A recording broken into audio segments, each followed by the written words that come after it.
Hello folks, TMSonic1228. Welcome to Golden Saturdays Season 4, Episode number 2. I decided to start off on the character select screen here because I wanted to show off. This is Project M, by the way. It looks a lot like Brawl, but it's actually technically Project M. It's a hack of it. Details on how to play it, by the way, will be in the description. The only thing you need to play it is an SD card with 2 GB of space. That's it. You don't need to modify your Wii or any of that. I was actually playing on Wii U for this, so... What's really awesome, they don't have all the characters in the game yet, but they have most. But the thing I'm really excited about, and what actually makes me more excited for this game than the new Smash coming out, is the fact that they're actually adding in Roy from Melee. Roy was never playable in Brawl, so the fact that they're adding him in, I know they have a character to work off of, because obviously he was in Melee. And that's what Project M is supposed to be, by the way. It's supposed to be a recreation of Melee with Brawl characters, basically. But the fact that they add Roy in, or they're adding Roy in reality means they could really add in anybody at that point. I mean, like I said, they got a model to work off of and stuff because, you know, Roy was in Melee and stuff and whatnot. But I mean, he's designed differently for Brawl or for Project M. So anyway, I'll stop talking about that. Like I said, if you want to play Project M, just check out the description. There should be a link to the website. But yeah, this is a match between myself, who just Spack there, I'm rocking Pit. He's my favorite character to play as in Project M. I don't know, I always wanted to use Pit in Brawl, but I never really did, and I really like how he controls in Project M, so...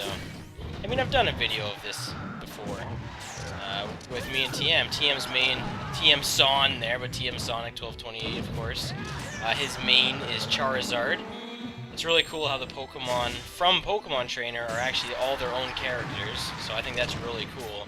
You'll see, you actually see all of the Pokemon from Pokemon Trainer in this episode. Not all used by TM, but, and then last but not least, there's Wolf there. He's Wolf Sheikah, or Sheikah Ninja. I don't know what he actually goes by. I think his YouTube is Sheikah Ninja. But he's using Link, Dark Link. Good old emo Link there. He's really good with them. So I'm just spamming arrows like nobody's business. I don't know. I'm really liking it. I thought I'm just gonna let the match go on. This was the very first match.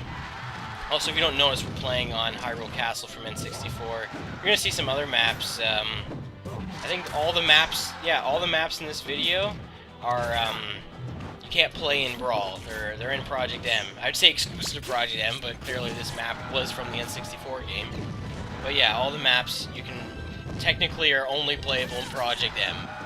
So that's pretty cool. Yeah, Pit's arrows, oh man, you can control them so much better than in Brawl. I just love it. I mean, they're just meant to get some extra damage and just keep your offensive up. What's that? Keeping the pressure? I think that's the fighting term.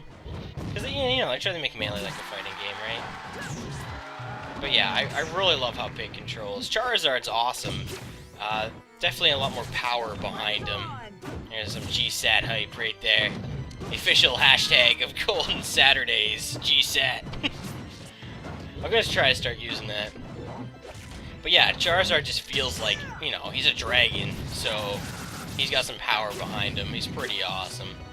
And Link's not much different. They actually took away the Gale aspect of the boomerang for Link. Because it is, like I said, it's supposed to be a faithful recreation of Melee. So, I don't know. I think that's kind of lame that they took that away, because that was a big part of the Brawl game, was the Gale boomerang part. But whatever. What do I know? There's some lag. I mean, it's not perfect online. I find it works actually a lot better than Brawl online, which is really weird to think. It loads. Oh man, this loads so fast. You might notice it at the beginning of the video. It's pretty fast though. Maybe because it's reading I think it's reading most of the data off of the SD card. I don't know if it even uses the CD at all. I think it's purely off the SD card. Some cool features they added. I'm just gonna keep talking about Project M. Why you should have it, really. Some cool features they added in with like the latest patch right now is you can access all the music that's in Brawl without having to unlock any of it. So that's pretty cool because, I mean, Brawl soundtrack's amazing. This song here you're listening to is a remix of Legend of Zelda, the original, plus the dungeon. And I may have, in an Oracle Seasons part, sung really bad lyrics to it. Yeah, that happened once. So here's a showdown. TM's out. Showdown between me and Wolf Sheikah. But he comes out. Let's call him Sheikah, maybe. It'll be easy. He comes out on top. But here's the next map. Look, it's Saffron City from the N64. Change of characters here. We got 2 Pokemon. I'm using Ivysaur, red, because why not? They actually made some of the characters for team battles that don't have really distinct colors. They really made distinct colors for them. So that's why Ivysaur's a girl, supposed to be a girl, by the way. This is her, like, be her team red color. But I really like the changes to Ivysaur. She's made to play as a aerial, like a anti-air character. A lot of her, and she absorbs health too, which is really cool. Her neutral B is a synthesis, and her up smash, up air, and down air all have sweet spots, including just using synthesis, which power up her solar beam attack. Yeah, she uses a solar beam. You'll see it a couple times in this match, I think once or twice. So Ivysaur is really cool. Really changed, a lot different. TM's using Lucario, their solar beam, look at that. It's deadly. It's hard to power up, but, I mean, you hit someone with it, they're pretty much dead. And look at me, almost dying there. TM's using Lucario. Lucario is a little bit different. Lucario's hands get like these like crystal-looking things eventually. I don't know how it builds up. I think it's just over time, maybe based on. I think it's combos actually. It's based on a combo system, but it allows it to release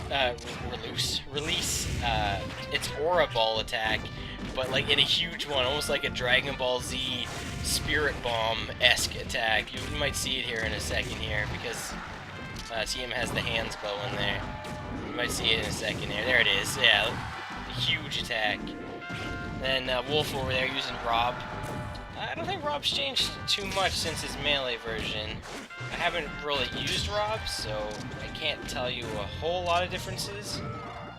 Still got the lasers, still got the spinning top, and still got the ridiculous air movement, but I don't know what changes were made to Rob, and I don't even know what I did there.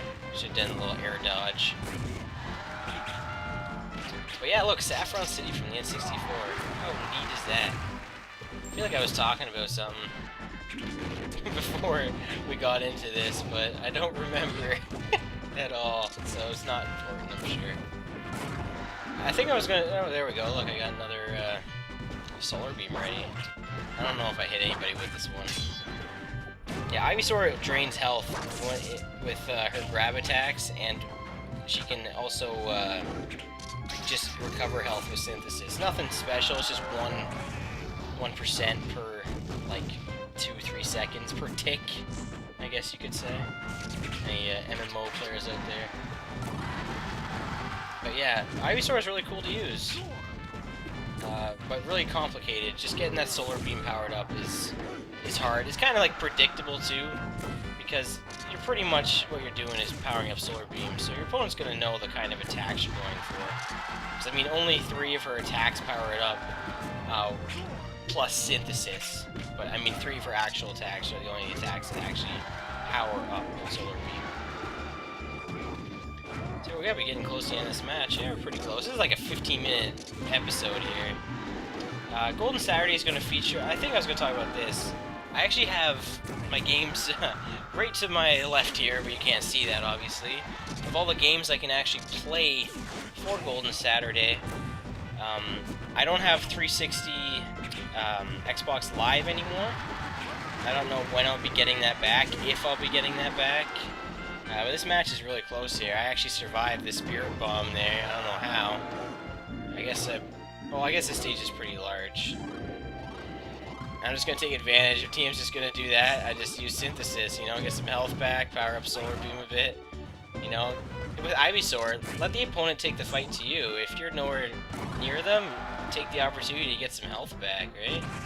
I missed with solar beam there. That would have ended the match right there. I tried so hard. Alright. I love Ivysaur's up air, by the way. Not only is it one of the moves that can power up Solar Beam, oh, I'm still hanging in there, by the way, but she also just dives to the ground. It's just like a belly flop. It's pretty funny. Look at me, just hanging in there. There it is, there's the belly flop, and boom! So I take match number 2, and LOL Sonic. Alright, so this last match, Wolf's using Pit. We already saw Pit. Like I said, my favorite character. But I'm using Pink Squirtle here. And like I said, the colors are really cool. And TM is using Toon Link. Toon Link recently announced for the new Smash. Whoop-de-doo. I don't really care. At the beginning here, you're going to see me do a bunch of taunts. If you ever watch the anime, this Squirtle, I guess, is supposed to be the Squirtle from the anime, and you can somehow, I don't know how, but you can use your taunt to put on the sunglasses from the anime. I don't know how to do it, but so that's why I'm just showing off all my taunts, trying to do it. I don't know what to do. I'm sure I can look it up. Squirtle acts a little bit different. Obviously, down B's changed because down B no longer changes between different Pokemon. It's got a Bubble Beam attack. I think it's just called Bubble. And Squirtle's water gun actually does damage. It doesn't just knock you back, it actually does some damage, so that's something. It does have some pretty good knockback, though. Other than that, Squirtle's not too much different. Very agile, which is really weird to think that Turtle's agile. But also, this stage, by the way, this is Rumble Falls. Rumble Falls in the original game is a annoying verticals scrolling, no one ever wants to play on it level, but they changed it into just a generic looking stage with 3 platforms, and it's awesome because you get to hear Donkey Kong music, and you know, it's a good battle stage, so it's pretty neat. I really like it, just because of all the Donkey Kong music in this game that's really good that you normally don't hear, because the Donkey Kong stages in Brawl, I'm sorry, they're not good to fight on. Like 75M and Rumble Falls, like, are you kidding me? Like, what a disgrace, really, to Donkey Kong. I mean, I guess there was the Melee Donkey Kong stage, but I mean, that's only 2 of the Donkey Kong songs, and those were in Melee, so who cares? Really, right? I don't know what I'm trying to do here with Squirtle. I don't know, Pink Squirtle's just kind of funny. Like I said, very distinct colors. I think there is a red Squirtle too, so I don't know what made them put in a pink Squirtle, but if there's some reference I'm not getting here, maybe from the anime or something, if there's a pink Squirtle, maybe that's its shiny color, that's a possibility, but I don't know, I think it's pretty cool, to be honest. And, you know, Toon Link and Pit, they're there too, but I mean, Squirtle, of course, he's like the closest you'll get to new, because I mean, it's a separate character, right? It's not Pokemon Trainer anymore, so. Alright, what else I got? I don't know how much left. I was talking about the games I have. Oh yeah, I'm gonna probably put those in the description, maybe. Ideas. I've already played Goldeneye last week. I played Project M this week, so I'm not gonna play Brawl next week. I might play just regular Brawl for another video. Obviously, that would be more accessible to most people than playing Project M, because, you know, some people maybe don't have an SD card. I don't know how, but maybe you don't have one. But look, that was really cool. I bounced the arrow off. It was pretty neat. But yeah, so I won't play Brawl next week, but later on, right? But I got, maybe I'll list them off. I'm gonna play Mario Kart Wii at some point. Get a 12-player game of that going. That would be nice. As far as shooters go, besides GoldenEye, I have Call of Duty Black Ops 2 on Wii U. So if there's anyone with a Wii U who wants to get in on this action, I got the game for $10, so I wasn't gonna pass it up. A bunch of my YouTube buddies have it. TM used to, he got rid of it, but I know a bunch of my YouTube buddies had it, so I haven't played it a lot, but it's pretty good for what it is. I also got PlayStation All-Stars Battle Royale, which I want to do, because I actually haven't even played it yet, as of this video. And probably by the time it goes up, I probably still haven't have played it. But yeah, I would like to give that a try for anyone who has that. I could also do Revelations Raid Mode. Of course, I'm doing my Let's Play of that right now. And the other game I got is WWE 13. I could possibly do a video of that. I mean, that's got 6-player online. I don't know how many of my viewers have WWE 13. Also, I love this ending, by the way. I lost. But we both died, like, at the same time. But anyway, there's the games. They'll be in the description. Thanks for watching Project M version of Golden Saturdays, Season 4, Episode 2. I've been OwnSpec33. Thanks to TMSonic and Sheikah.